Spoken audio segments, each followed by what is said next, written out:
Mga minamahal, tayo'y minsan ang tumayo. Nandito na po tayo sa pinakamahalagang bahagi sa ating mahal Panginoon, ang pakikinig sa salita ng ating mahal Panginoon. Kaya bilang paggalang, pagrespeto sa salita ng ating mahal Panginoon, tayo'y minsan ang tumayo, mahal, na ito po'y dadalhin sa ating beloved order preacher, Andy Binias. Praise the Lord! Hallelujah! Everybody shout, praise the Lord! Purihin ating mahal na Panginoon.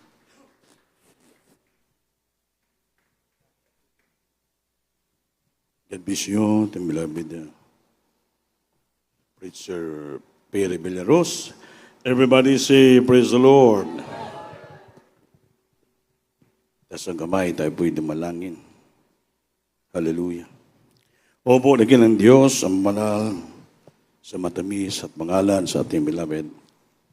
Amala Panginoon, sa dalangin ang beloved parents in the Lord, dabunga ng ilang mga walang sawang panalangin. Noon pa, hanggang ngayon, hindi nawawala the anointing, the power, the blessing of this church. I bless you, God, please anoint me. I cannot do anything without you, Lord, not only my wisdom, my knowledge, standing, and my anointing, Lord. Thank you so much that you bless the public servers from the start. The servants joyful, solemn, your presence be with us. Thank you so much. The song of different choirs, the giver tithes and offering, Lord, thank you so much for the holy presence who come down from heaven with us in their midst, Lord. Thank you so much that you're reviving always, just because today we are remembering the sacrifices in the cross of Calvary. Your broken bodies and your blood is shed from your body for the forgiveness of our sin, Lord. Thank you so much, God. Please open the mind, understanding of the brethren, and you once I bind and cast out hindrances in our midst right now. In Jesus' name, amen. Praise the Lord. Hallelujah. Everybody say, praise the Lord. Magkabalik sa atong upuan. Mga minamahal, sinong pinagpapala, sumigaw ng praise the Lord. Salamat sa Panginoon. So first of all, the highest praise, glory, thanksgiving, and majesty, only to our loving God, our Saint Savior, and give double honor and respect to our dearly beloved parents in the Lord, and we always cherishing, treasuring their blessed preaching and teaching. Our really beloved Honorable Pastor Wilson Almeida and beloved Stand Pastor Almeida, and greetings to the whole blessed Almeida family. And also, I greet my beloved wife, my children, my co-workers, my co-preachers, to all of you, my dear brothers and sisters, at sa lahat po ng mga bisita, sa lahat ng buong daigdig na mga nanonood sa atin. Salamat sa Panginoon. Palakpakan po natin ang Diyos, mga minamahal. Sa araw na to ay tayo po nag-aalaala sa kahirapan ng ating Panginoon. Hindi natin pwede makalimutan. Amen ba? Amen. Ay kung wala siya nagsakripisyo, nagpakamatay sa krus, wala tayong kaligtasan. Kaya pinagpala tayo dahil nagamit ang Panginoon, tumawag ang Panginoon ng mga totoong tao niya, lingkod. Totoong pastor, totoong propita, nagbuwis din ang buhay nila sa church. Nakita natin mga sakripisyo, kaya tayo rin po ay nagtatamasa ng pagpapala nagmumula sa ating pinakamahal na Panginoon. Amen ba? Kaya hindi po natin sila pwede makalimutan din. Amen? Sabi nga, yes, to obey and remember those who rule over you in prayer and fasting sacrifices. Kaya palagi natin silang alalahanin, mga minamahal. Amen ba? Dahil hindi ibaliwala sila kaya silang ginamit ng ating mahal na Panginoon. Pag ating ginagawa ito, ito po yung kinaluluguran ng ating pinakamahal na Panginoon. Palakpakan po natin ang Diyos. Mga minamahal, ang ating tema sa araw na ito ay ginatawag na awareness. Awareness. Ano bing awareness? Kailangan ma-aware tayo. Magkabantay tayo at malaman natin ang mga bagay-bagay na nangyari ngayon sa ating palibot, sa buong iglesia at sa buong daigdig. Palakpakan po natin ang Panginoon. Ulitin ko po, ang sabi ng word awareness. Aware. Ma-aware tayo, magbantay tayo, dapat malaman natin ito. Kaya nung last Wednesday, ito po isa po tong versikulo na preach ko. Ngayon ulitin ko tong versikulo. Yung aking mensahe na tama sa awareness kasama itong versikulo. 2 Timothy chapter 4 verse 1 up to 2, kindly pakibasa. Praise the Lord. Sa aklat ng ikalawang Timoteo, Kabanata 4, ang talata ay 1 hanggang 2. Ipinagbibiling ko sa iyo sa paningin ng Diyos at ni Kristo na Jesus na siyang hukom sa buhay at sa mga patay sa pamagitan ng kanyang pagpapakita at sa kanyang kaharian. 2 Timothy chapter 4 verse 1 and 2. The Spirit expresses... Praise the Lord. Sa aklat ng unang Timoteo, Kabanata 4, ang talata ay 1 hanggang 2. Timothy, amen. Ngunit hayag na sinasabi ng Espiritu na sa mga huling panahon, ang iba'y magsisitalikod sa pananampalataya at mga kikinig sa mga espiritong mapangikayat at sa mga aral ng mga demonyo. 2, sa pamagitan ng papapaimbabaw ng mga tao na nagsisipagsalita ng mga kasinungalingan, na hinirong ang kanilang mga sariling budhi ng waring bakal na nagbabaga. Amen. Praise the Lord. Palakpakan po natin ang Diyos. Tama? We must to aware days that we are in the last days. Now the speaker speaketh expressly that in the last days. Amen. In the later time ibig sabihin, huling araw. We are now sa huling araw. Now the Spirit speaketh expressly that in later times, huling araw na po yun. Siya shall depart from faith. Ang iba-iba'y mapalayo na sila, mawala sa panampalataya at giving heed to seducing spirit. Binibigyan nila na importante ang mga manunukso na mga espirito, na naninintal ng espirito, mandarayang espiritu. Amen? And doctrines of devils. Doktrina ng mga ng demonyo. 2, speaking with lies in hypocrisy. Nagsasalita ng bakak. Yon. Speaking lies in hypocrisy. Nagsasalita ng kasinungalingan na mayroong pagpapaimbabaw at kayabangan. Having their conscience seared with hot iron. Ang ilang mga budhi, ang ilang mga konsensya ay parang sinunog ng apoy, mainit na puthaw. Sinunog. Censored with hot iron. Walang damdamin na nagmamahal, walang naramdaman, walang konsensya dahil tuyong-tuyo at nasunog ng mainit na bakal. Amen. Amen. Yun po ang sa huling araw, mga taong walang pakiramdam. Walang pakiramdam. With hot iron. Kaya ito po ang paalaala sa lahat ng bagay. Kasi sa ating church, involved ang buong iglesia. Marami mga Kristiyano sa Central Church ginagamit ng kaaway. Sabi nila,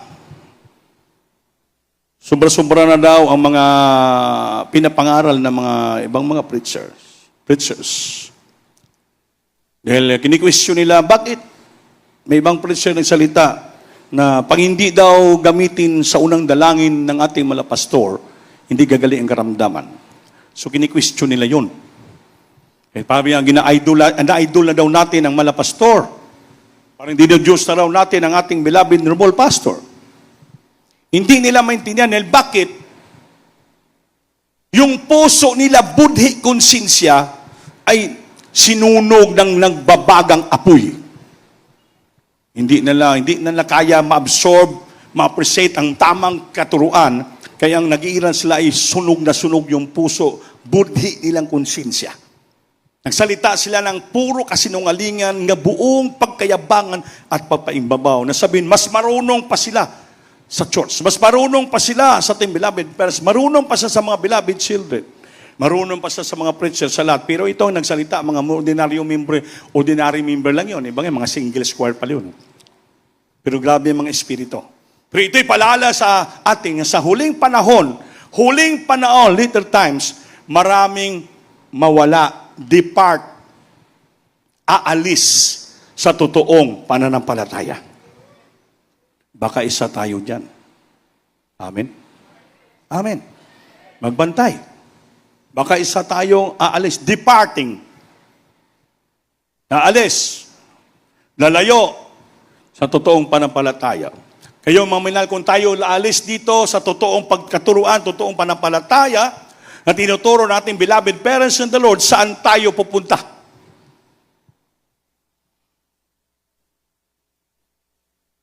To God be the glory. Wala kang mapuntahan katulad ng katuruan sa Jesus Miracle Crusade. Marami na nga lang katotohanan din, mga natawag sila, mga man of God, mga preachers sa ibang, basta apostolic. Totoo rin sila pala. Pero yung church dito sa Jesus Crusade, kakaiba. Awesome. Kakaiba, mga minamahal ang turo dito, mga minamahal, kakaiba. Dahil bakit? Unique na katuruan, unique na panampalataya. Yung ating mga pastor, unique na anointing, unique na kapangyarihan, unique na katuruan ang binigay sa kanya.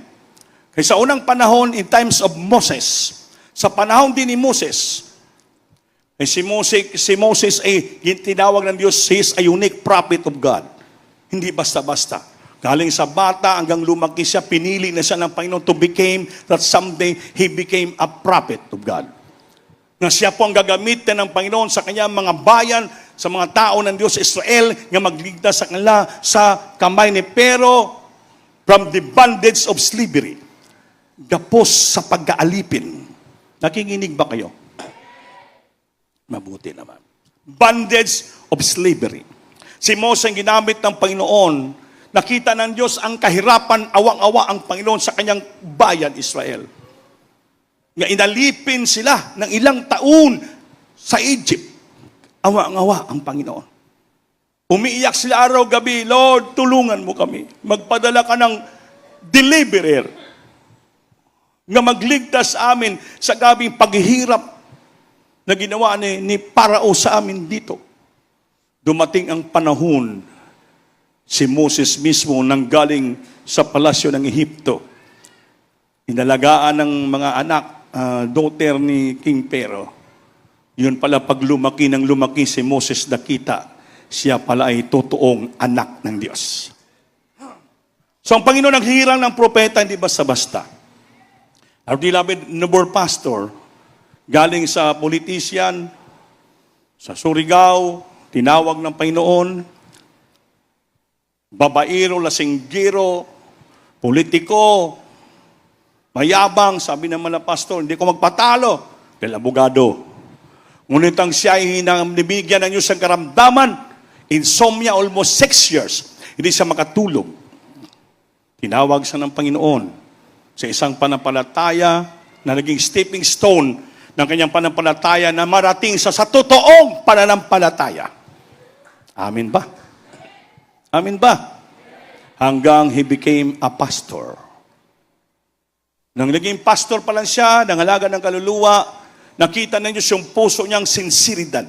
His sincere heart, devotion, dedication, love, affection sa ating mahal na Panginoon. He's willing to die and He is willing to obey what is the commandments of God. Nakita ng Diyos like Moses. Tinawag siya, nangusap ang Panginoon habang nagpupuri sila. Nagpropesi si Bimama ng mga pastor.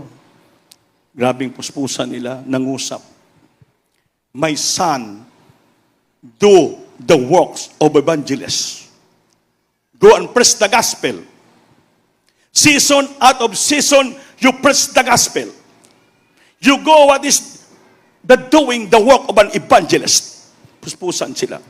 So mga pastor, from pastor, ang pastor kasi nangangalaga ng kaluluwa yon. And then tinawag sa maging evangelist.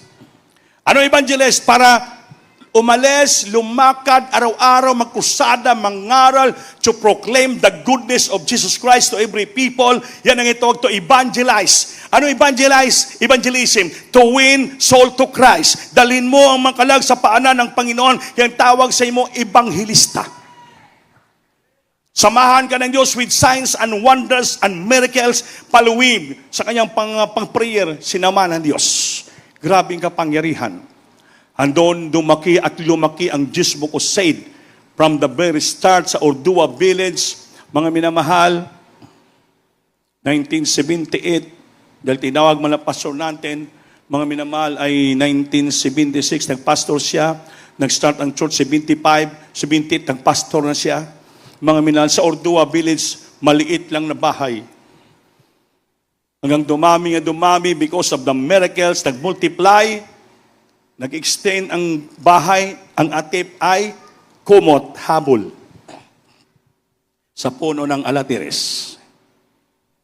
Amen? Dumami nga dumami, dumami nga dumami. Ang ibang dumami at dumami, hindi na maintindihan ng pagdadami. After 1984, nag-launch ng crusade ang ating mga pastor sa Lunita Park. Hindi pag-launch sa Lunita Park lang yun, sa ground, sa may Kalabaw. Alam mo anong stage sila? Plywood lang. Plywood lang yun, nag-start mga pastor. 37 nights ang krusada. Umuulan, bagyo, tuloy ang krusada, pangaral ang Ebanghelyo.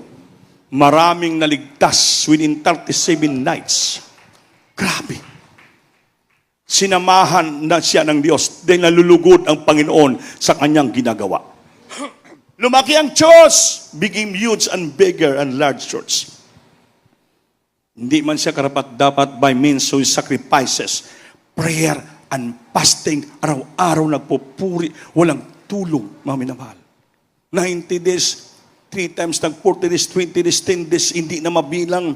Araw, gabi, halos walang tulog, nakaraking chair lang mga pastor. Kaya bakit nakaupo sa rocking chair? Dahil bakit? Pag maganon siya, mapagising siya, pag magising, hallelujah, pastor, palakpak naman siya. Nakita ng Diyos the sincerity ng ating mahal na Panginoon. Pastor, lumaki ang church. Tinawag sa maging propeta ng Diyos. Because the prophet is the one, he is the spokesman and watchman of the Lord sa iglesia. And all the wisdom rebelled on the prophet. Binigay ang wisdom ng Diyos as a prophet. Kaya yung mga lahat na turo ng Biblia, because ang mga pastor natin, grabe, pasya yung pang-fasting 40 days, 90 days. Grabe. 10 times siya na balik-balik ang Biblia basa. 10 times, cover to cover. Kaya lalo lumaki ang kanyang kapangyarihan, ang wisdom niya na nanggaling sa Diyos. Naintindihan niya ang Biblia. Maintindihan niya, kaya abogado, he can interpret literally, he can interpret parabolic, lahat, spiritually discern, lahat ma-interpret niya. Dahil meron siyang wisdom sa lupa, dinagdagan pa ng wisdom sa Panginoon by means of prayer and fasting. Kaya pinagpalang iglesia, 1984, yung abang lingkod nyo, na-save ako. Pero after the crusade na. Ang crusade, mga March, June natapos, linigtas ako ng Panginoon November naman, 24. So, as a graduate of BSMT, Bachelor of Science in Marine Transportation Nautical, para sa barko, ngunit hindi ako pinasakay sa barko, para magtrabaho sa barko, pinasakay lang ko para maging wanggagawa. Amen. Nilang barko, pati aeroplano, nakarating ako sa iba-ibang mga bansa. Sa habag at tawa ng ating Panginoon, pinagkatiwalaan kami, buong pamilya namin hanggang ngayon. Dito po tayo sa CDO, pinagpala tayo ng Diyos. Ako man, wala po sa pangarap ko yun. Wala sa panaginip ko na maging ganito ako ngayon. Wala. Kaya gusto ko sumakay sa barko para makatulong sa pamilya ko, sa mama ko, lahat mga kapatid ko. Wala. Sabi nga, yung ating plano, hindi plano ng Diyos. Our thoughts, that's the thoughts of God. Our ways are not our ways. Sabi ng Panginoon. Gusto nating ito, ayaw ng Diyos. Wala tayong magawa ito na ngayon. Yung abang lingkod nyo mo, hindi kami pinabayaan ng ating Panginoon. Hindi tayo karapat-dapat, ginamit tayo ng Diyos para sa kaligtasan ng mga tao.